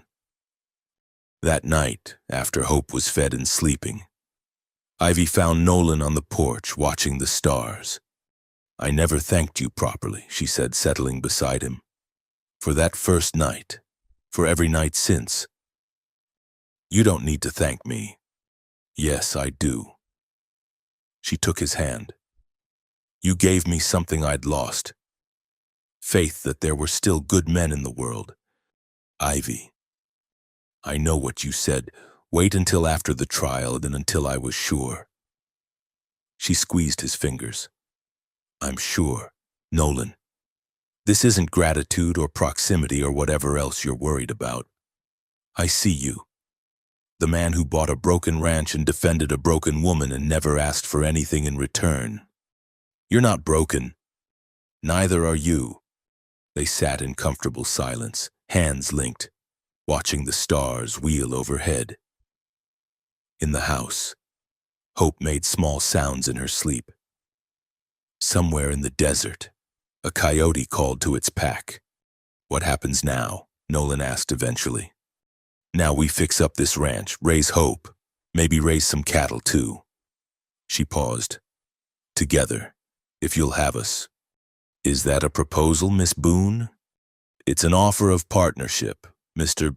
Briggs. The rest we can figure out as we go. He lifted their joined hands, kissing her knuckles gently. Then I accept. It wasn't a fairy tale ending. Too much had happened, too much pain endured, for simple happily ever after. But it was a beginning, a chance to build something new from the ashes of what had been destroyed. Inside, Hope began to cry. Ivy rose to tend her, then paused. And Nolan, that dollar you paid for this place, best investment you ever made. No, he said, following her inside. The best investment was stopping to help a scared girl in a stable. Everything good came from that. As Ivy lifted Hope, soothing her with soft words and gentle rocking, Nolan lit the lamps against the gathering dark. The house filled with warm light, pushing back the shadows. Outside, the desert stretched endless and unforgiving. But inside, a new family was taking shape, not bound by blood or law, but by choice and courage, and the radical act of staying when leaving would have been easier. Morrison would serve his time. The scandal would eventually fade. And on a ranch bought for $1, 3 survivors would write a different story. One of healing, of hope, and of love that grew from the rockiest of soil. It wasn't the life any of them had planned. It was better. Because sometimes the best things come from the worst circumstances. Sometimes broken people can build something beautiful. And sometimes, just sometimes, justice and mercy can exist in the same moment, in the same place, in the joining of scarred hands and the crying of a baby named Hope. The stars wheeled on, indifferent to human struggles. But beneath them, in a small ranch house in the New Mexico territory, love was taking root. And that, perhaps, was miracle enough. 3 months had passed since the trial, and the ranch had transformed. What had once been broken fences and sagging buildings now stood straight and strong. The vegetable garden Ivy had planted was beginning to show green shoots, and the small herd of cattle Nolan had purchased grazed in the restored pastures. Hope had grown round and rosy, her dark eyes, Morrison's eyes, though Ivy tried not to think of it, taking in the world with curious intensity. She could hold her head up now, and her laughter filled the house like music. On this particular morning, Ivy was kneading bread dough when she heard riders approaching. Her hands stilled, old fear flickering before she recognized the measured pace. Not threats anymore, just visitors. "Nolan," she called. "I see them." He appeared in the doorway, wiping his hands on a rag. "Looks like Murphy. And someone else?" They watched as Murphy rode up with a woman beside him, young, pretty, with auburn hair escaping from beneath her bonnet. "This is Miss Catherine Walsh," Murphy announced, helping her dismount. "The school teacher I mentioned. She's agreed to come look at the old Peterson place." Catherine smiled, though her eyes were wary. "Mr. Murphy speaks highly of your community, Mrs. Briggs." Ivy didn't correct the assumption about her marital status. It was easier than explaining. "Please call me Ivy. Come in. You must be tired from the ride. Over coffee and fresh biscuits." Catherine's story emerged. She'd come west from Philadelphia after a broken engagement, seeking a fresh start. The territorial government was offering incentives for teachers willing to work in remote areas. "The Peterson place is only 5 miles from here," Murphy explained. "Adobe house, good well, needs work, but it's solid." "I don't mind work," Catherine said. "I mind loneliness more." "You wouldn't be alone," Ivy assured her. "There are several families within riding distance, the Herreras, the Carsons, us. We look after each other out here." "And we could use a school," Nolan added. "Hope won't be the only child needing education. The territory's growing." Catherine's face brightened. "You have a daughter?" 6 months old. Ivy fetched Hope from her cradle. "Would you like to hold her?" The sight of Catherine cooing over the baby while Murphy watched with poorly concealed admiration made Ivy hide a smile. Perhaps the old medic had more than educational interests in mind when he'd sought out a school teacher. After they left to inspect the Peterson property, Ivy and Nolan worked side by side in comfortable rhythm. She in the garden, he repairing the chicken coop. It was a good life, a quiet life, the kind they'd both thought lost to them. "Your letter came while you were with our guests," Nolan said eventually, producing an envelope from his pocket. "From your father?" Ivy's hand stilled on the tomato steaks she was setting. "What does he want?" "I don't know. Didn't open it." She took the letter reluctantly, recognizing her father's bold script. Inside, the message was brief. "Ivy, the northern pastures are thriving. Your cattle should do well there. I've taken the liberty of having a small house built on the property, nothing fancy. Just somewhere you could stay when checking the herd. I won't impose myself on you. But if you ever feel ready to talk, I'll be waiting. Your father." "He's building me a house," she said, confused. "Why would he? Oh? He's giving me a way to be independent. If things don't work out here. If I need to leave." She folded the letter carefully. "He's trying to ensure I'll never be trapped again." "Smart man. Are you saying you want me to leave?" "I'm saying your father's learning. Late, but learning." Nolan set down his hammer. "Question is, what do you want?" Before she could answer, they heard horses again. This time, Ivy recognized the lead rider immediately, Samuel Morrison, accompanied by a woman in traveling clothes. "Miss Boone," Samuel called out, dismounting. "I hope we're not intruding." "Not at all." Though Ivy's voice was cautious, the last time Morrison men had come to her home. "This is Miss Elena Vasquez," Samuel said, helping his companion down. "She's a journalist from San Francisco. She's writing about the trial, about what happened after." Elena stepped forward, her dark eyes intelligent and direct. "I want to tell your story properly, Miss Boone.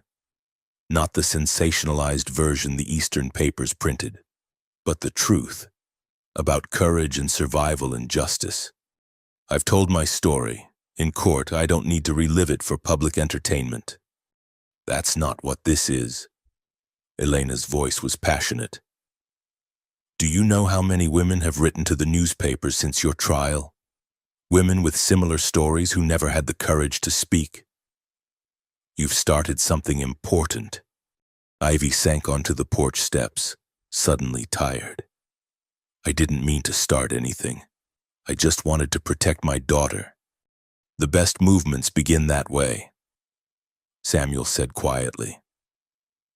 My father is in prison because you spoke the truth. But more importantly, other men in power are being more careful.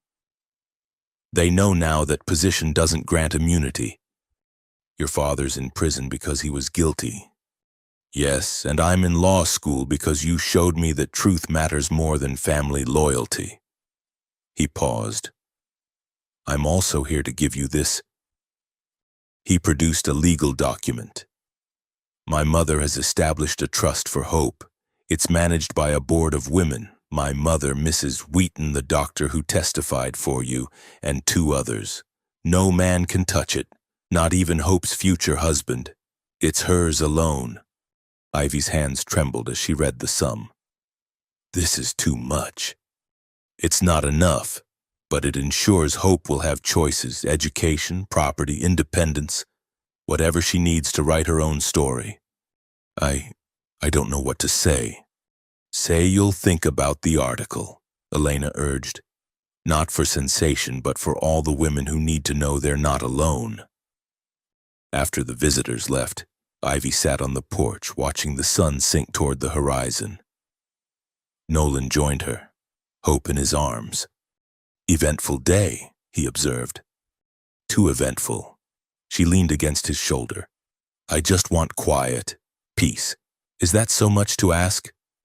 You have quiet, you have peace, but you also have influence now, whether you want it or not. I never wanted to be a symbol. I know. He shifted Hope to one arm, wrapping the other around Ivy. But symbols matter. That woman was right. Your story gives others courage. What if I don't want to share it anymore? What if I just want to be Ivy Boone, rancher and mother? Then that's what you be. The world's asked enough of you. They sat quietly as the sky painted itself in desert colors. Hope gurgled happily, reaching for Nolan's shirt buttons. I've been thinking, Ivy said eventually, about what you said months ago, about broken people building something new. What about it? We've built something, haven't we? A life, a family. She took a breath. A future. We have. Then maybe it's time to make it official. She turned to face him. Nolan Briggs, would you marry me? Not because I need protection or respectability, but because I choose you. Because Hope deserves a father who chose her, and you've chosen us every day since we met. Nolan's weathered face transformed with joy. Ivy Boone, I thought you'd never ask. Is that a yes? That's a yes to you, to Hope, to whatever comes next. He kissed her gently. Though folks might talk, the trial's still fresh in people's minds. Let them talk. They'll talk anyway. She smiled. Besides, I have a reputation for causing scandals. Might as well give them a happy one for a change. The wedding took place 2 weeks later. A simple affair at the ranch. Rosa Herrera and her family came, bringing food and music. The Carsons attended, and Catherine Walsh, already settling into the Peterson place, arrived with Murphy, who was clearly smitten. Even Marshall Cord made an appearance and claiming he was just passing through but staying for the dancing. Jeremiah Boone did not attend, though he sent a gift, a pair of matched horses and a note that simply said, "For new beginnings." Samuel Morrison served as witness, having become an unexpected friend. You're redeeming our family name, he told Ivy. Every good thing I do as a lawyer will be because you showed me what justice looks like. As the sun set and the guests danced in the yard, Ivy found a moment of stillness. She stood at the edge of the light, Hope sleeping in her arms, watching the celebration. Regrets? Nolan asked, joining her. No, you? Not a one. He wrapped his arms around them both. Though I do wonder what would have happened if I hadn't bought this place. If you'd hidden somewhere else. Then I'd probably be dead, and you'd be a lonely rancher with $1 ranch. Instead, I'm a married rancher with $1 ranch, and a wife, and a daughter, and more cattle than you know what to do with. The cattle I can handle, it's the women who puzzle me. She laughed, the sound bright in the desert air. Good, keeps you humble. Elena Vasquez approached, notebook in hand but unopened. It's a beautiful wedding, a hopeful ending to a difficult story. It's not an ending, Ivy corrected. It's a beginning. May I quote you on that? Ivy considered. Throughout the evening, women had approached her, ranch wives, the Herrera daughters, even Catherine. Each had whispered their thanks, their own stories, their newfound courage. Yes, she decided, you may write your article, but not about Ivy the victim or Ivy the symbol. Write about all of us, the women who survive, who rebuild, who refuse to be silenced. Write about the men like Nolan who stand with us. Write about justice that comes slow but comes eventually. And hope? Elena asked, glancing at the baby. Especially hope. That's what all of this is about, isn't it? The hope that tomorrow can be better than yesterday. That our daughters won't face what we faced. That speaking truth still matters. Elena smiled. I'll write it true, I promise. As the party wound down and guests departed, Ivy and Nolan sat on their porch. Now their porch. Officially. Hope slept between them, peaceful and unaware of the journey that had brought them here. What are you thinking? Nolan asked. That a year ago I was a frightened girl dancing at a harvest party. So much has changed. You've changed. We all have. She traced Hope's tiny features. Do you think she'll understand someday? Why her story began the way it did? I think she'll understand that her mother was the bravest woman in the territory. That people fought for her before she could fight for herself. That she was loved from the moment she drew breath. And her father. She'll know Nolan Briggs as her father, the man who chose her, raised her, loved her. Biology doesn't make a parent. Love does. When did you become so wise? Probably when a desperate woman stumbled into my stable and turned my life upside down. They laughed quietly, not wanting to wake Hope. Around them, the ranch settled into nighttime rhythms, horses nickering, chickens roosting, the windmill creaking gently. I love you, Ivy said suddenly. I realized I've never said it, not properly. I love you too. Have since that second night when you stood up to Cyrus even though you could barely walk. That was foolish. That was brave. There's a difference. A coyote howled in the distance, answered by another. The sound that had once frightened Ivy now seemed almost comforting. Wild things calling to their kind, surviving against the odds. And Nolan? Thank you. For seeing me as more than my circumstances, for giving me space to heal and grow, for loving Hope without reservation. Thank me by being happy, by building this life with me, by letting our story be one of the good ones. Our story, she repeated, tasting the words. I like that. Hope stirred, making small noises. Without discussion, they rose together, carrying her inside to the cradle Nolan had built with his own hands. The house was simple but clean, filled with evidence of their new life, Ivy's books on the shelf. Nolan's rifle by the door. Hope's toys scattered about. As they prepared for bed, Ivy caught sight of herself in the small mirror. The frightened girl from the stable was gone. In her place stood a woman, scarred but strong, wounded but whole. Come to bed, Mrs. Briggs, Nolan called. Tomorrow's a working day, wedding or no wedding. In a moment, She stepped out onto the porch one last time, looking up at the vast canopy of stars. Somewhere out there, other women were fighting their own battles. Other survivors were finding their voices. The world was changing, slowly but surely, and it had started here, on a ranch bought for $1 with a desperate girl and a decent man and a baby named Hope. "Thank you," she whispered to the stars, to fate, to whatever force had guided them through the darkness. Then she went inside, to her husband and daughter and the life they were building together. Outside, the desert bloomed beneath the starlight, beautiful and harsh and enduring, like the people who called it home, like the love that had grown from the rockiest of soil, like hope itself, fragile and fierce and absolutely unstoppable. The stars wheeled on, marking time's passage. But in the small ranch house, time seemed to pause, holding its breath over a family that shouldn't exist but did. And in that improbable existence lay proof of a fundamental truth. Sometimes the worst beginnings lead to the best endings. Sometimes pain births purpose, and sometimes, just sometimes, $1 ranch becomes priceless. The coyotes sang their ancient songs.